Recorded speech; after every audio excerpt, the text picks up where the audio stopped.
ఈ సినిమా తర్వాత మళ్ళీ మీ దిల్ రాజు నుంచి బ్యానర్ నుంచి సినిమా గ్యాప్ వచ్చేటట్టు కనిపిస్తుంది బాగా.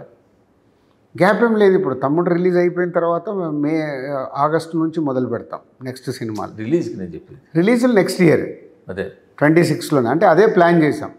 నెక్స్ట్ విజయ్ దేవరకొండ గారి సినిమా. ఇప్పుడు విజయ్ దేవరకొండ స్టార్ట్ అవ్వాలి, ఎల్లమ్మ స్టార్ట్ అవ్వాలి, ఆశీష్ది ఎల్లమ్మ స్టార్ట్ అవ్వాలి, ఇది స్టార్ట్ అవ్వాలి. దేథడి అన్ని స్క్రిప్ట్లు రెడీ అయిపోయాయి.